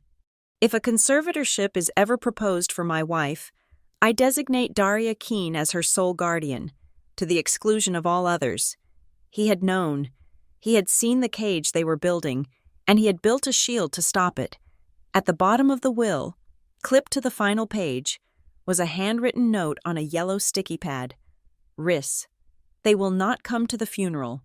I know this because they are busy clearing the path. They need to distance themselves from me so they can get close to you. Do not let them in. Love, L." I stared at the note. Clearing the path. That was why they were absent. It was not shame. It was strategy. If they had come to the funeral, they would have been seen as family of the victim. By staying away, they positioned themselves as concerned objective parties, ready to step in and manage the unstable widow. I put the documents back in the box. Keeping only the certified copy of the will, I walked out of the bank. The sun was shining, bright and cruel. I took my phone out. I had a text from Marin. "See you at 7 tonight. Your mom is bringing casserole. We just want to help you sort through the paperwork." I typed a reply. "Yes. Come over. I am ready to sign." I was lying. I was not ready to sign. I was ready to execute. I had the will. I had the metadata. I had the financial records. I drove to an electronics store and bought 3 high-definition hidden cameras, if they wanted a show. I was going to give them one, and I was going to make sure every single second of it was recorded for the grand jury. I dressed the set carefully. I was not preparing a home for a grieving family gathering. I was staging a crime scene where the criminals would unknowingly provide the evidence against themselves. I wore a sweater that was 2 sizes too big and left my hair unwashed, pulled back in a messy knot. I wanted them to see a woman unraveling. I wanted them to see a victim. Earlier that afternoon, I had met with Daria Keene in the back booth of a diner 3 towns over. She was exactly as Lucas had described sharp, efficient, and terrified of nothing. She handed me a thick folder of documents. "These are dummy papers. Orissa," she had said, tapping the stack. "They look official. They have the county letterhead, the insurance watermarks, and all the right legal jargon, but legally they are worthless. They grant no power of attorney. They transfer no assets, but to a greedy eye, they will look like the keys to the kingdom." I placed these papers on the coffee table now, fanning them out slightly so the words beneficiary transfer and full authorization were visible.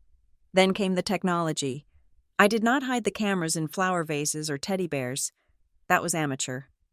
I placed a high-definition webcam on the bookshelf, nestled between 2 encyclopedias, the lens dark and unobtrusive. I placed a second one on the curtain rod, angled down to capture the faces of anyone sitting on the sofa, and the third was my phone. Face down on the table, recording audio in high fidelity, I checked the angles, I checked the lighting, I checked my own reflection. I looked broken, perfect. I sent the text at 6:30 in the evening. "I am ready. Please come. I cannot do this alone." Marin arrived first. She did not knock. She let herself in with the spare key I had given her years ago, a key I would be changing tomorrow. She bustled in, bringing a gust of cold air and the scent of expensive perfume. She was carrying a bottle of wine, a prop for the supportive friend role she was playing. "Oh, sweetie," she cooed, rushing toward me. I let her hug me. I let her wrap her arms around my shoulders. My skin crawled. I could feel the calculation in her grip. She did not hold me like a friend. She held me like a handler restraining an asset. "I am so tired, Marin," I whispered, letting my voice tremble. "I just want it to be over." I know, she said, pulling back. Her eyes did not look at my tear-stained face. They darted immediately to the coffee table. They locked onto the stack of papers. "Is that the file from Arthur?" "Yes," I said. "He sent it over. I tried to read it, but the words keep swimming." "Well, that is why we are here," she said, her voice brightening. She walked past me, straight to the table, and picked up the top document.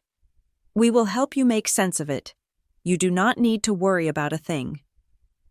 My parents arrived 10 minutes later. My mother was carrying a ceramic dish covered in foil, the obligatory casserole. My father was wearing his golf sweater. They looked like they were stopping by for a casual Tuesday visit. Not visiting a daughter whose husband had been incinerated 4 days ago.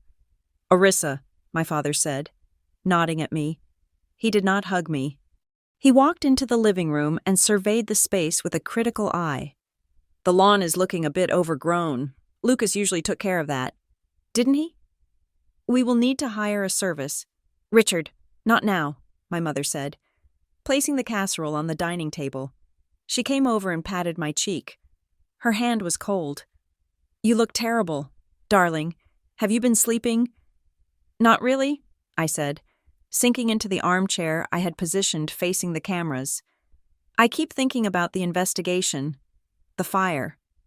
"You need to stop dwelling on the details," my father said, taking a seat on the sofa next to Marin. He unbuttoned his jacket. "The details are for the professionals. Your job now is to secure your future. You have to be practical." "That is what Marin said," I murmured. "That is why I asked you all to come. The insurance company called today." I saw 3 heads snap toward me. The air in the room changed instantly. The pretense of sympathy evaporated, replaced by a sharp, predatory focus. "And," Marin asked, leaning forward, "what did they say?" "They said they are ready to expedite the payout." I lied. I kept my eyes on my hands, twisting my wedding ring. Because it was a line of duty death.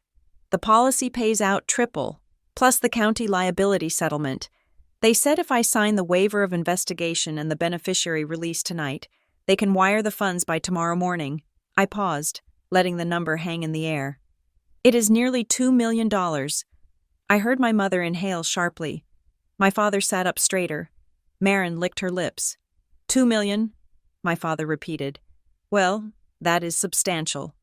It is a lot of money to manage, Orissa, my mother said quickly. Especially in your condition, you are grieving, you are vulnerable, you could make bad decisions. I know, I said. That is what I'm afraid of. I do not know anything about investing. I do not know what to do with it.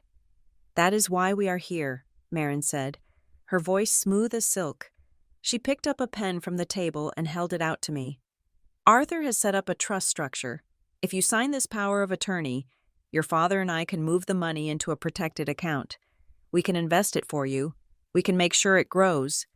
So I just sign, I asked, looking at the papers, and then the investigation stops. The investigation is just pain. Orissa, my father said. It is just digging up ashes. Why would you want to drag that out? Lucas is gone. Nothing will bring him back. Closing the case means you get the money, and you get closure. Closure, I repeated. Is that what you guys talked about before the funeral? My father blinked. What do you mean?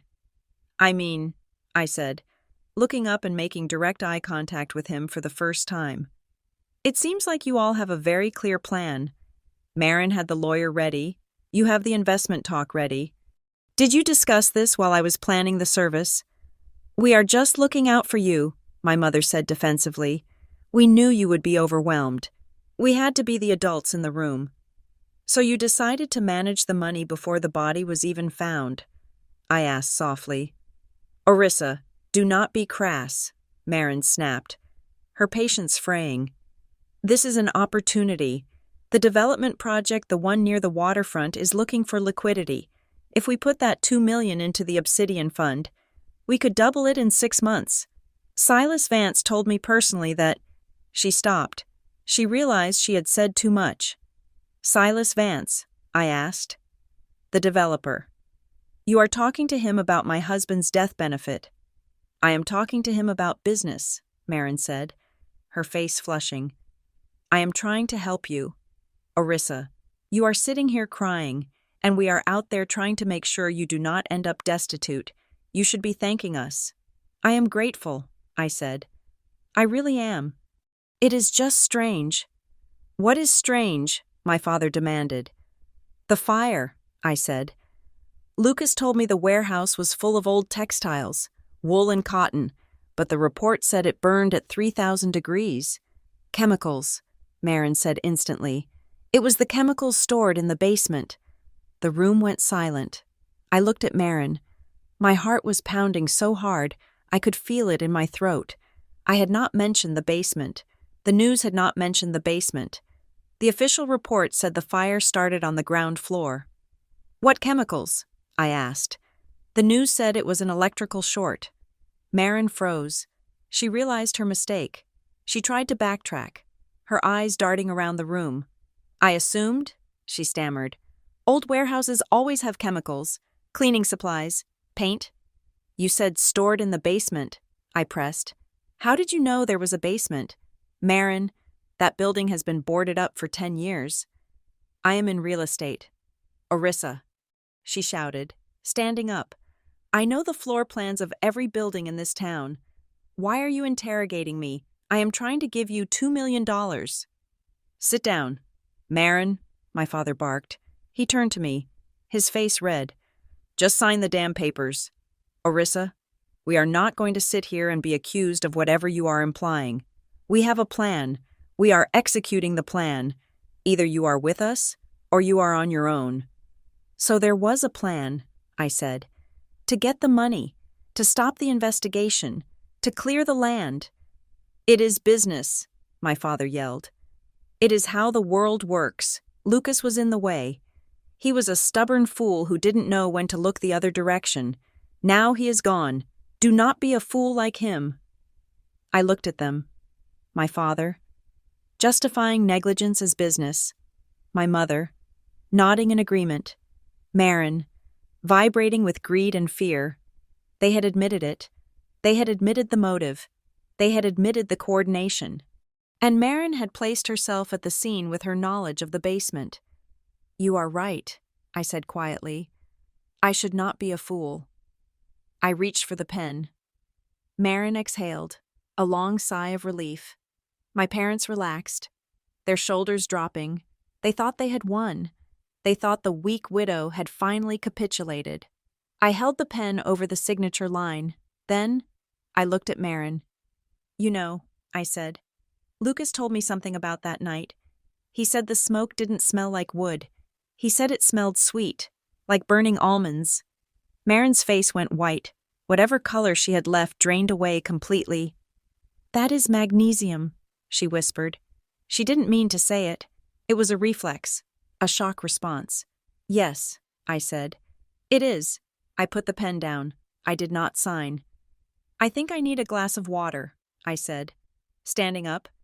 Sign the paper first. Orissa, my mother insisted. I will be right back, I said. Just give me 1 second. I walked out of the living room, into the hallway, and turned the corner into the kitchen. I leaned against the counter, my legs shaking violently. I had it. I had everything. I pulled my phone from my pocket. It had been recording the entire time, streaming the audio to the cloud. I opened my email app. I had a draft saved. The recipient list was already populated: the district attorney, the State Police Integrity Unit, the FBI field office, the investigative desk of the New York Times. Attached to the draft was the link to the secure server where Lucas's video, the financial records, and now, the recording of this conversation, were stored. The subject line was one word: start. I heard Marin's voice from the living room, sharp and angry. What is she doing in there? Go check on her. I heard footsteps approaching the kitchen. My thumb hovered over the send button. For Lucas, for the 3 empty chairs, for the truth. I pressed the blue arrow. Sent. The digital file flew out into the world, traveling through the fiber optic cables, irrevocable and unstoppable. The dead man's switch was not a timer anymore. It was a bomb, and I had just lit the fuse. I took a deep breath, smoothed my hair, and turned to face the doorway just as Marin stepped in. The water is cold, I said, but the fire is going to be hot. The retaliation did not begin with a bang. It began with a whisper that turned into a scream. I had pressed the button that sent the evidence to the authorities, but the legal system is a slow beast, grinding its gears over days and weeks. My enemies, however, were fast. They were desperate creatures cornered by their own greed, and they struck back with the speed of a viper. The morning after the staged signing party, the narrative shifted. I woke up to a barrage of notifications, but they were not condolences. They were links to local community forums and social media groups in Briar Glen. Widow of fire hero in mental health crisis. Sources close to the family say Orissa Montgomery is suffering from paranoid delusions and is withholding assets. Is grief turning into greed? Family pleads for help. They were painting me as the villain. They were using the very weakness I had feigned the night before against me. To the outside world, I was not a whistleblower. I was a hysterical woman who had snapped, attacking her loving parents and best friend because she could not handle the tragedy. It was a classic gaslighting technique, amplified by the digital echo chamber. Then came the professional assassin. I arrived at Crown Line Risk and Compliance at 9 o'clock, ready to bury myself in work to keep my sanity intact. My access badge did not work. The little red light on the reader blinked mockingly at me. Before I could call security, the door opened. It was the Director of Human Resources and 2 security guards. Mrs. Montgomery, the director said. She did not invite me in. She stood in the doorway, blocking my path. We received a formal complaint this morning regarding the misuse of company resources. It alleges you utilized Crown Line's proprietary databases to conduct unauthorized background checks on private citizens and local businesses. My stomach dropped. I had done exactly that. I had used my skills to track the shell companies. "I can explain," I said, though I knew I could not. "It was part of— You are placed on immediate unpaid suspension pending a full internal audit." She cut me off. She held out her hand. "Please surrender your company phone and laptop. Security will escort you to your vehicle." I handed over the devices. I felt stripped naked. They had not just attacked my reputation, they had disarmed me. They knew I used those tools to hunt them, and they had severed the connection. As I walked to my car, flanked by guards like a criminal, I realized how deep their reach went. Marin knew where I worked. Marin knew the protocols. This had her fingerprints all over it. The fear set in that afternoon. I was at home, packing a bag. I knew I could not stay there much longer. The landline, which we rarely used, began to ring. I let it go to voicemail. It rang again and again. I picked it up. "Hello?" "Stop digging," a voice rasped. It was digitally altered, metallic and low. "We know you sent the email. Retract it. Say it was a mistake. Say you were drunk. If you do not, there will be a second funeral, and this time it will be closed casket." The line went dead. I stood in the hallway, the receiver shaking in my hand. The threat was not vague. It was specific. Closed casket. It was a reference to how damaged Lucas's body was supposed to have been. I called Gavin. "They are escalating," I told him. "I just got a death threat." "Get out of the house," Gavin said. "Now. Do not pack. Just go. I am coming to get you." "No," I said, a cold resolve settling over me. "Not yet. I need them to make one more mistake. I need them to confirm they are physically coming for the evidence." I spent the next 4 hours turning my home into a trap. I took the real hard drive, the one with the high-resolution backups, and taped it inside the air vent in the ceiling of the guest bathroom. Then, I took a cheap, generic USB drive. I loaded it with a single file and encrypted zip folder that contained nothing but a tracker program. I placed the dummy drive inside the wall safe behind the painting. I left the safe unlocked, just slightly ajar, as if I had been interrupted while accessing it. I turned off all the lights. I went to the guest bedroom closet, which had a slatted door that offered a view of the hallway. I sat on the floor, wrapped in a dark blanket, clutching a can of bear spray I had bought for camping trips we never took. I waited, at 2:14 in the morning. The glass of the back patio door shattered. It was not a stealthy break-in. It was frantic. They were running out of time. I watched through the slats of the closet door. A flashlight beam cut through the darkness of the hallway. Heavy boots thudded against the hardwood. A man appeared in the hallway. He was wearing a dark hoodie, but over it, he wore a thick canvas work jacket. As he turned, the flashlight beam swept across his chest. I saw the logo embroidered on the pocket. Vance Construction. Silas Vance's company.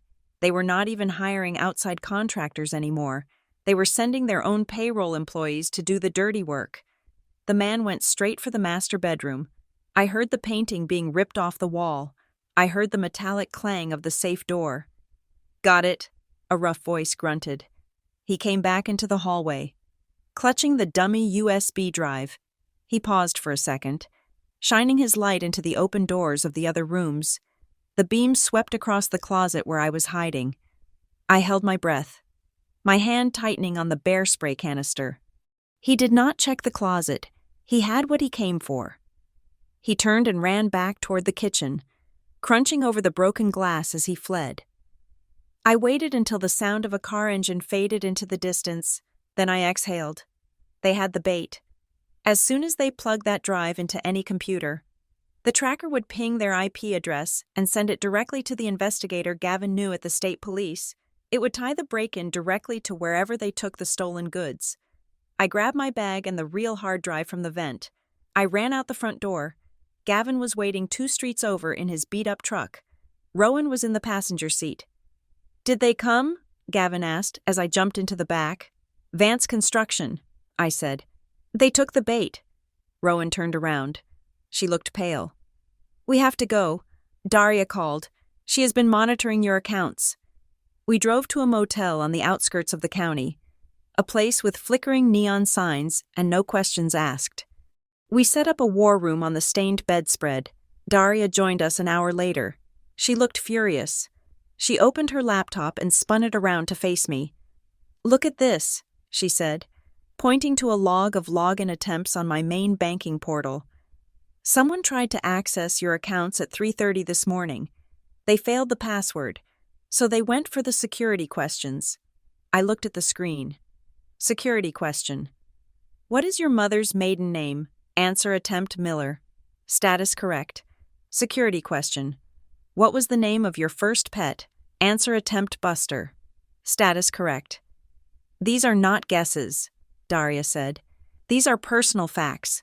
Only someone who grew up with you would know the name of a dog you had when you were 7. "My parents," I whispered. "Or Marin." "They are trying to drain the accounts before the freeze hits," Daria said. "They are trying to leave you with zero resources to fight legal battles." My phone rang. It was my mother. I stared at the screen. The name Mom flashed innocently. A word that used to mean safety. Now it meant danger. "Answer it," Gavin said. "Put it on speaker. Record it." I swiped the green button. "Mom. Orissa." Her voice was ragged, hysterical. She was crying. Deep. Racking sobs that sounded terrifyingly real. "Oh God. Orissa, you have to help us. Please." "What is wrong?" I asked, keeping my voice steady. "It is your father." She wept. "These men, the investors, they are threatening him. They say, if the deal does not go through, they will hurt him. They will hurt all of us. We never wanted this. Riss, we were forced. We were just trying to protect you." "Forced," I repeated. "You were forced to invest $200,000. You were forced to leave 3 chairs empty at my husband's funeral." "We were scared," she wailed. "We are old people. Orissa, we did not know what we were getting into. Please, just tell them you made a mistake. Tell the police you were confused.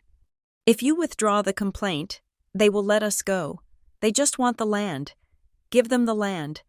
Orissa, is a warehouse worth your father's life?" For a second, I wavered. Her grief sounded so visceral. Was it possible?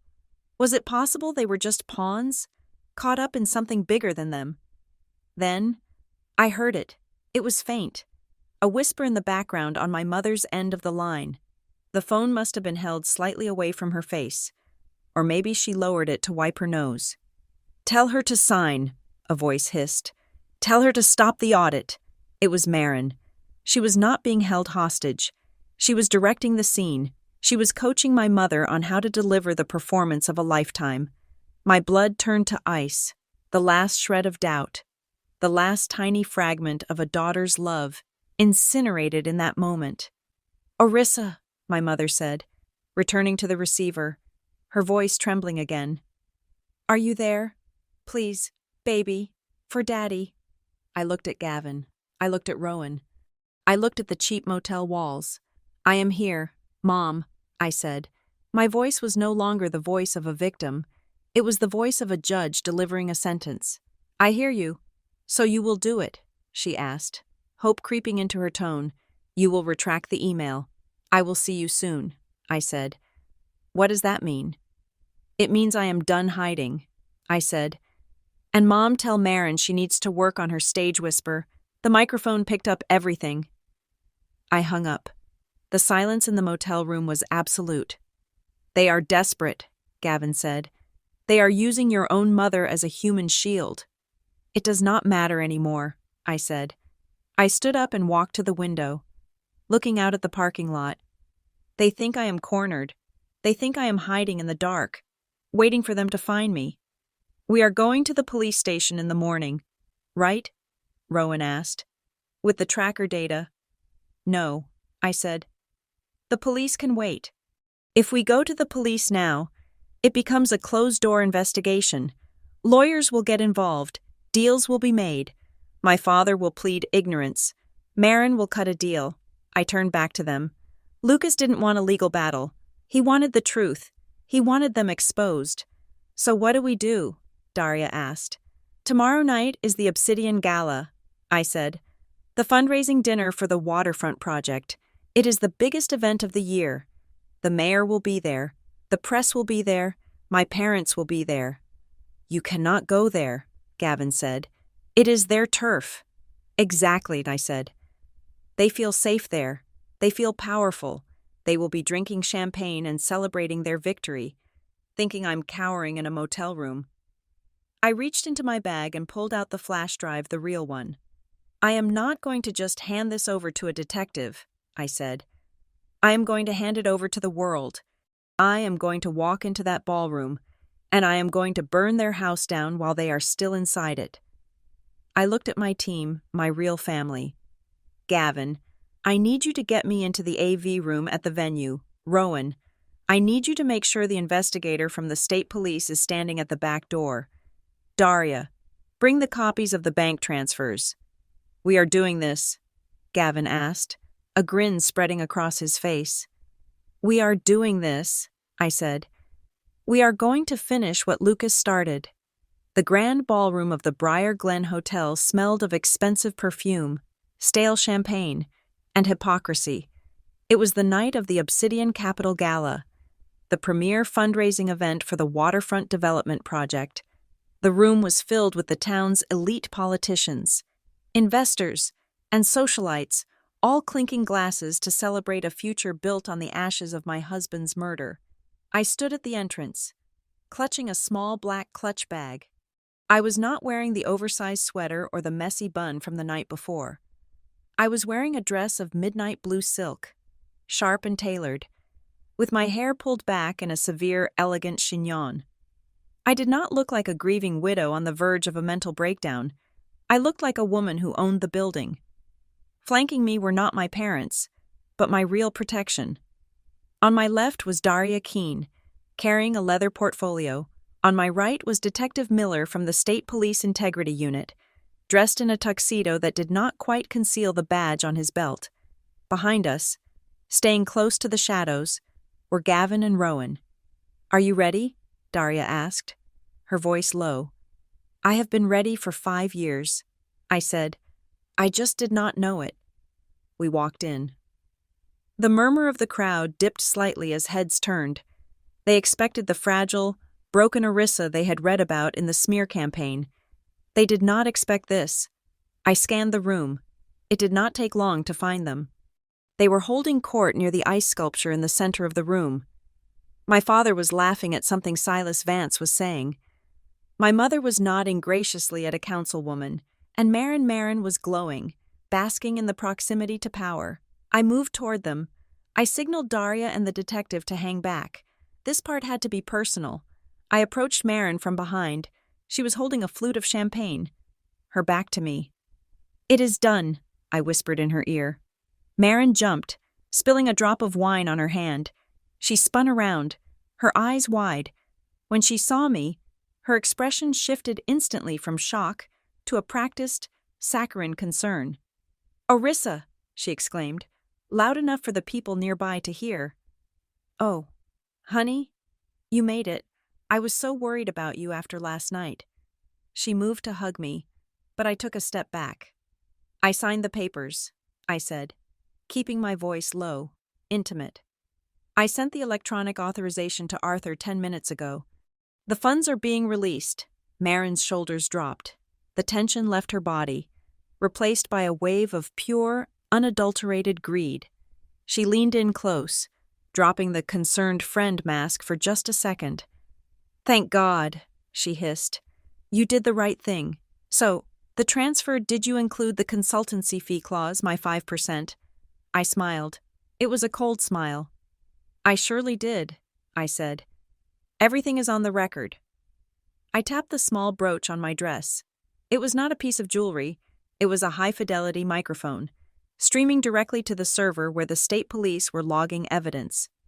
What? Marin asked, frowning at the gesture. Smile, Marin, I said. You are on the event feed, before she could process that. I turned to my parents. They had noticed me now. My father's smile faltered. My mother looked nervous, her eyes darting to the people watching us. "Orissa," my father said, stepping forward with his arms open. "We did not think you were well enough to attend. I have made a miraculous recovery." "Father," I said. I reached into my clutch and pulled out a thick, cream-colored envelope. "Is that the check?" my mother asked, her voice trembling slightly. "Better," I said. "It is the paperwork you wanted." I pressed the envelope into my father's hand. He tore it open, expecting a bank draft or a settlement agreement. He pulled out the document.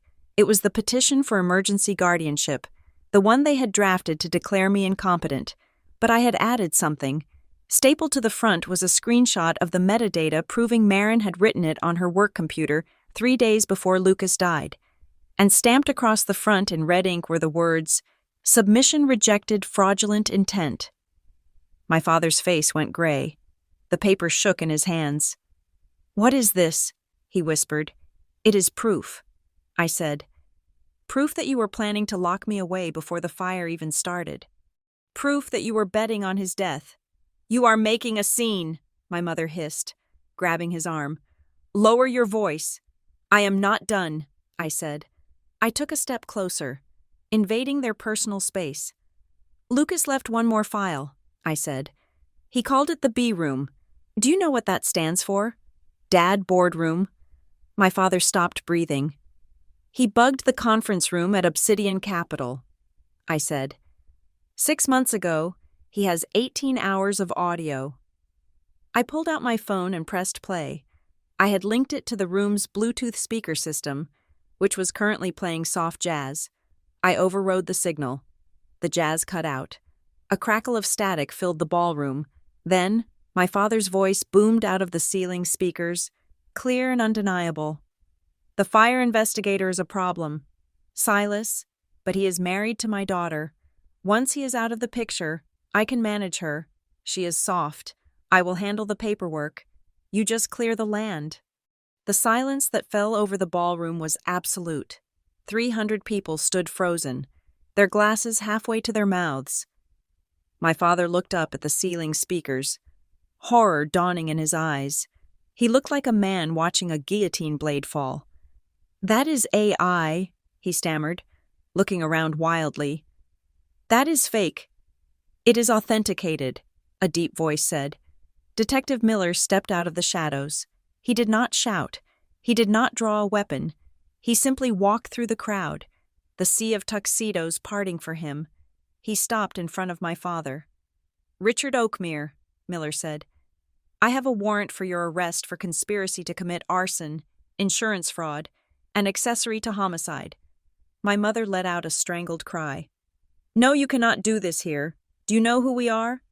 "Yes, ma'am," Miller said calmly. "We do." 2 uniformed officers appeared at the doors. They moved in. They did not use handcuffs immediately, allowing my father a shred of dignity he did not deserve, but they flanked him, cutting off any escape. Marin tried to run. She took a step back, her eyes darting toward the kitchen exit. "Going somewhere." Gavin stepped out from behind a pillar, blocking her path. He crossed his arms, staring down at her with a look of pure disgust. Marin spun around to face me. She grabbed my arm, her nails digging into my silk sleeve. "Orissa, stop this," she whispered frantically. "You are making a mistake. You need me. Look at them." She gestured to the crowd. "These are powerful people. You cannot take them down alone. You have no one." I looked at her hand on my arm. I looked at her desperate, manic eyes. "I do not have no one," I said. I looked over my shoulder. Behind me stood Gavin. Beside him was Rowan. Next to her was Daria. And behind them, moving through the crowd, were 3 firefighters from Lucas's unit who had come as witnesses. "You have accomplices." "Marin," I said, pulling my arm free from her grip. "I have family." "Orissa, please," she begged, tears streaming down her face. Real tears this time. Tears of terror. "I was just the broker. I didn't light the match." "No," I said. "You just sold the fuel." Detective Miller nodded to an officer, who stepped forward and took Marin by the elbow. As they led her away, she started screaming, blaming Silas Vance, blaming my father, blaming everyone but herself. I turned back to my parents. My father was slumped between the officers, an old, defeated man. My mother was weeping, clutching his sleeve. I walked up to them. My mother looked at me, her eyes pleading. "We are your parents," she sobbed. "How can you do this to your own blood?" I looked at them. I felt for the pain, the guilt, the hesitation. I searched inside myself for the little girl who wanted their approval. She was gone. She had died in the fire with Lucas. "I read Lucas's note," I said softly. "The one you never got to see." I leaned in, so only they could hear the final verdict. He wrote, "Family is not blood. Family is presence." I pointed to the door where the police were waiting. "You were not present when he lived. You were not present when he died. And you were not present at his funeral. So do not expect me to be present at your trial." I turned my back on them. I walked away.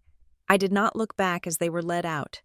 I did not look back as the flashbulbs of the local press started popping. I walked straight through the crowd, past the stunned faces of the town's elite, and out into the cool night air. The aftermath was not quick, but it was thorough. The evidence on the hard drive was irrefutable. The county coroner reclassified Lucas's death from accidental to homicide. The investigation into the fire was reopened, exposing a rot that went all the way to the deputy chief. Obsidian Capital filed for bankruptcy 2 weeks later. My father, my mother, and Marin were all indicted on multiple felony counts. I did not keep the $2 million. I did not want their blood money. I used the settlement from the lawsuit against the county to establish the Lucas Montgomery Foundation. We fund independent arson investigations for families who cannot afford them. We provide grants for safety equipment. We ensure that no one else has to face the ashes alone. I kept the house. Gavin came over and helped me fix the porch. Rowan comes for dinner every Sunday. Daria handles the books for the foundation. 6 months later, I visited the cemetery. It was a clear, crisp day. The wind was blowing off the ocean, just like it had on the day of the funeral. I stood in front of Lucas's headstone. It was clean, simple granite. I thought about the 3 empty chairs. I thought about the silence that had almost destroyed me. I knelt down and placed a hand on the cold stone. "I found them, Lucas," I whispered. "I found the people who show up." I stood up and looked at the horizon. I was not alone. I was surrounded by a love that was forged in fire, stronger than any biology, deeper than any obligation. They did not come to my husband's funeral, and that was the day I buried my illusions about them, so I could finally start living the truth. Thank you so much for listening to this story of betrayal and justice. I would love to know where you are tuning in from today. Please leave a comment below with your city or country so we can see how far our community reaches. If you enjoyed Arissa's journey, please make sure to subscribe to Juliet Revenge Stories. Hit that like button and smash the hype button to help this story reach more people who need to see justice served. Your support means the world to us.